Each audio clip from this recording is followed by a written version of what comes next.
सूरत हाल ये है कि हम बैठे अमेरिका के साथ हैं, खड़े ईरान के साथ हैं और हम लेटे इसराइल के साथ हुए हैं। पाकिस्तानी फौज, पाकिस्तान आर्मी की पॉलिसी है, ओपनली शुरू हुई कि हमने इसराइल ब्लॉक में जाना है और इसराइल के साथ खड़ा होना है। जनरल बघेरी मारा था सर, उसको सुनने में था मुल्ला मुनीर ने गड़ी दी थी और सीधा रॉकेट फायर वहीं गिरा।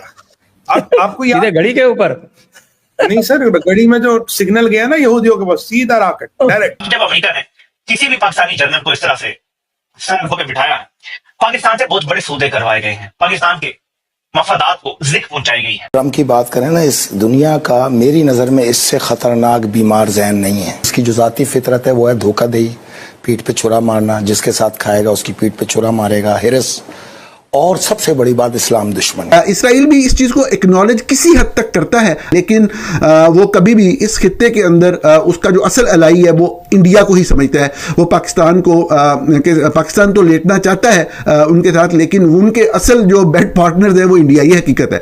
सेम वही पिक्चर जो रिपीट हो रही है। पहले पाकिस्तान पे इंडिया ने, हिंदुत्व ने अटैक किया, ज़ायोनिज़्म ने ईरान को किया। We are on the verge of a nuclear war. ये तो इसमें कोई डाउट नहीं है, इसमें कोई शुबे की बात नहीं है।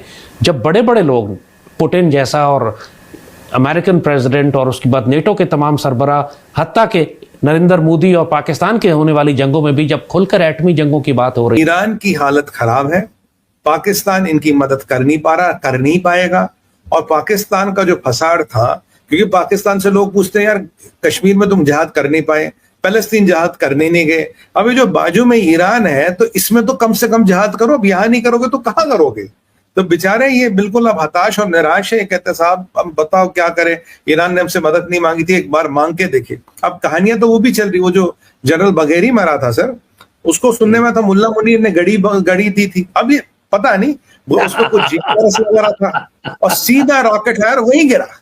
आपको याद गड़ी के ऊपर नहीं सर, गड़ी में जो सिग्नल गया ना यहूदियों के पास, सीधा रॉकेट डायरेक्ट। अब आपको याद है इस्माइल हनिया जो था, ये अपने गार्ड के साथ कुछ ऐसी परिस्थिति में, आप समझ गए ना, ऐसी परिस्थिति में बेड में पाया गया था। वो गार्ड जो उसके साथ रहता था, जब वो मरा तो गार्ड भी साथ में मरा, क्योंकि परिस्थिति कुछ ऐसी थी। अब इनके कहाँ कैसे कैसे शौक है, क्या क्या करते भगवान जाने, पर इनको सुनने में आया कि इस बगादर के बारे में कोई ज्यादा कोऑर्डिनेट्स नहीं होते थे, किसी को पता नहीं होते थे। पर इसको जो बम दिया है, इसको जो गड़ी दी है, उसके अंदर जीपीआरएस था और ये सीधा सीधा मारा गया। हुसैन सलामी और ये बगादीर दोनों मारे गए। आपको याद होगा वो जो जीप पे दो उन अंडरग्राउंड टनल्स में घूम रहे थे, दोनों मारे गए। अब पाकिस्तान का रोल यहाँ बहुत क्लियर हो रहा है कि पाकिस्तान कर क्या रहा है, पाकिस्तान चाहता क्या और पाकिस्तान के पास विकल्प क्या। पाकिस्तान की समस्या ये, जो उसको ज्यादा पैसे देगा, जो ज्यादा उसका ध्यान रखेगा, जो माल डॉलर ज्यादा देगा, उसके तरफ हो जाएगा। नमस्कार दोस्तों, स्वागत है आपका मेरे एक नए वीडियो में। दोस्तों, ईरान और इजराइल के बीच लड़ाई जो है बहुत भीषण रूप ले लिया है और अमेरिका भी इसमें कूद गया है। अमेरिका ने दावा किया है और ये गारंटी के साथ खबर भी पक्की है कि अमेरिका ने इजराइल के तीनों परमाणु जो संयंत्र थे उनको तबाह कर दिया है। अब ईरान बौखला गया। ईरान ने सीधी धमकी अमेरिका को दी है कि हम अमेरिका के ऊपर अटैक करेंगे। इसके बीच में खबर निकल के आ रही है कि इनका जो टॉप कमांडर था सुलेमानी, वो करीब 3-4 साल पहले इजराइल के एक ड्रोन हमले में मारा गया था। उसकी जगह पे एक और जो टॉप कमांडर आया था, उसको फिर इजराइल ने मार गिराया है। अब ये जो लड़ाई है वो नेक्स्ट लेवल पे पहुंचने की उम्मीद लग रही है। अब अगर ये लड़ाई रोकी नहीं गई तो ये लड़ाई बहुत बड़ा रूप ले सकती है, क्योंकि ईरान के पास खोने को कुछ नहीं बचा है। इनके जो टॉप कमांडर है वो मारे जा चुके हैं, जो अधिकारी हैं इजराइल के पहले हमले में मारे जा चुके हैं, जो परमाणु संयंत्र बना के रखे थे काफी सालों से वो तबाह कर दिया अमेरिका ने। तो अब ईरान के पास खोने को कुछ नहीं है और अमेरिका और इजराइल तो इनके ऊपर हमलावर हैं ही। तो दोस्तों, पाकिस्तानी मीडिया डरी हुई है। चलिए वीडियो देखते हैं और मैं मिलता हूँ वीडियो के अंत में। सूरत हाल ये है कि हम बैठे अमेरिका के साथ हैं, खड़े ईरान के साथ हैं और हम लेटे इसराइल के साथ हुए हैं। पाकिस्तान की पॉलिसी इसराइल के हवाले से आज कल से नहीं, बाद लोग, मैं चूँकि तनकीद करता हूँ फौजी क़यादत के ऊपर या उसकी पॉलिसीज़ के ऊपर, तो बाद लोग उसको नत्थी करने की कोशिश करते हैं मौजूदा आर्मी चीफ सैयद आसम मुनीर के हवाले से।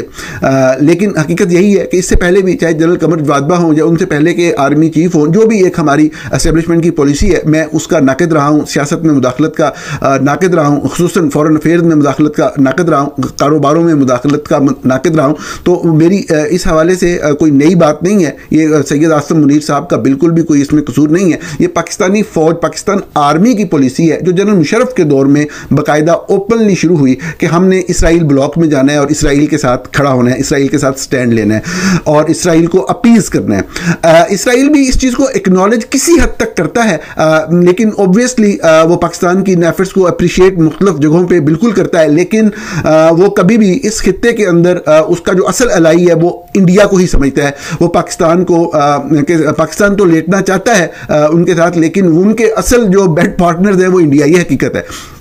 पाकिस्तान की फ़ौज, पाकिस्तान की इंटेलिजेंस का एक बहुत ही डीप रिलेशनशिप कायम हुआ आज से 15-20 साल पहले इसराइल के साथ, और हमने बहुत बड़े बड़े जो तजारती सौदे किए। पाकिस्तान का मोतबर अंग्रेज़ी अखबार डॉन इस हवाले से पिछले 15-20 साल से 15-20 साल में गलत किया गया, 10-12 साल से मुसलसल रिपोर्टिंग कर रहा है। जब भी ये बड़े जो ख़रीदारियाँ पाकिस्तान ने की, इंटेलिजेंस टेक्निकल इक्विपमेंट की, वो रिपोर्ट हुई। जब मोहब्बतों की पींगें बढ़ाई गई, जब इधर से उधर और उधर से इधर दौरे हुए, वो सारा कुछ जो है वो मीडिया के ऊपर जो है वो रिपोर्ट होता चला गया। इस वक्त भी पाकिस्तान बहुत खुल के इसराइल को जो भी उसका अहम मसला होता है उसके हवाले से सपोर्ट करता है। अक्टूबर 2023 में जब ये एक नया सिलसिला शुरू हुआ इसराइल के ऊपर, जब अटैक हुआ, उसके बाद से मैंने उसके बाद से भी मुसलसल आपके सामने जो एक मुनाफिकाना तर्ज अमल था उसको आपके सामने खोल कर रखने की, एक सही की हकाइक की रोशनी में कोशिश की। और मैंने आपको बताया कि किस तरीके से स्टेट ऑफ पाकिस्तान की तरफ से जो वजारत दाखिला का मौक़िफ़ होता है वो शुरू में किस तरीके से उसको एक दफ़ा जारी करके फिर वापस लिया गया GHQ के कहने पे, और फिर एक मुख्तलिफ मौक़िफ़ जारी किया गया। We are on the verge of a nuclear war. ये तो आप, इसमें कोई डाउट नहीं है, इसमें कोई शुबे की बात नहीं है। जब बड़े बड़े लोग, पुतिन जैसा और अमेरिकन प्रेसिडेंट और उसके बाद नेटो के तमाम सरबराह, हत्ता के नरेंद्र मोदी और पाकिस्तान के होने वाली जंगों में भी जब खुलकर एटमी जंगों की बात हो रही है, तो बात यहाँ तक पहुंची कैसे, इतनी एक्सेलरेट कैसे कर गई, एस्केलेशन लैडर पे हम इतना ऊपर कैसे चले गए कि अब जरा सी बात पर लोग एटमी जंग की धमकियां देना शुरू कर देते हैं, कहीं टैक्टिकल न्यूज़ तो कहीं न्यू। We are into a world war. हमको ये रियलिटी अब समझ लेनी चाहिए। हमारी कौम अभी तक डिल्यूजन में है, ये समझ रही है कि पहले वाला दौर है, कोई प्रॉब्लम नहीं है, हम उसी तरह ज़िंदगी गुजारेंगे जैसे हम गुजारते थे। इस वक्त while we are talking to each other, दुनिया के 4 बड़े दारुल हुकूमत हैं जिन पर बॉम्बिंग हो रही है। तेहरान पर बॉम्बिंग हो रही है, तेल अवीव पर बॉम्बिंग हो रही है, मॉस्को पर बॉम्बिंग हो रही है, कीव पर बॉम्बिंग हो रही है। तो स्टिल पीपल डोंट रियलाइज, पूरा यूरोप तैयार हो रहा है एक एटमी जंग के लिए, आलमी जंग के लिए। यूरोपियन के तमाम ममालिक अपनी कौम से कह रहे हैं कि अपने पास सप्लाईज जमा करके रखें और आने वाले वक्तों के लिए तैयार करें, हमें एक रूस के खिलाफ एक बहुत बड़ी जंग करनी है। We have entered into the age of wars. ये यूरोप में भी होंगी, मिडल ईस्ट में भी हो रही हैं, पाकिस्तान और इंडिया के दरमियान भी होगी, और ताइवान और चाइना में भी होगी। दुनिया का कोई खित्ता बाकी नहीं बचेगा। दोस्तों देखा हमने वीडियो कैसे पाकिस्तान की मीडिया डरी हुई है। ईरान के ऊपर लगातार हमले हो रहे हैं। पहले इजराइल ने हमले किए, उसमें ईरान के काफी बड़े अधिकारी मारे गए। अब एक और नई खबर निकल के आ रही कि जो सुलेमानी, इनका जो टॉप कमांडर था, उसकी जगह एक और टॉप कमांडर ने ली थी। सुलेमानी की जो मौत है वो इजराइल के द्वारा किए गए ड्रोन हमले में हुई थी। उसके बाद किसी और टॉप कमांडर ने उसकी जगह ली थी। काफी दिनों से वो काम कर रहा था उस पद पे। अब खबर आ रही है कि इजराइल ने उसको भी मार गिराया है। इसके बीच में अमेरिका इनके ऊपर हमला कर ही रहा है। इनके जो भी परमाणु संयंत्र को तबाह कर दिए हैं। अब ईरान की स्थिति बहुत बुरी हो गई कि ईरान के पास अब खोने को कुछ नहीं बचा है। तो इतने सालों से जिसके ऊपर काम कर रहे थे वो भी बर्बाद हो गया। जो टॉप कमांडर अधिकारी थे वो भी मारे गए हैं। ईरान ने अमेरिका को सीधी धमकी दी है कि अब हम अमेरिका के ऊपर हमला करेंगे। पाकिस्तान की मीडिया बहुत ज्यादा डरी हुई है क्योंकि ईरान का जो बॉर्डर पाकिस्तान शेयर करता है और पाकिस्तान में ये आंच आ सकती है, क्योंकि पाकिस्तान का जो ये युद्ध के बीच में मुल्ला मुनीर अमेरिका गया है, डोनाल्ड ट्रंप से मिला है, वहां पे लंच किया है और मीटिंग करी है। मीटिंग में बिल्कुल स्पष्ट हो गया है कि इसने अमेरिका को एयरबेस देने के लिए राजी हो गया है।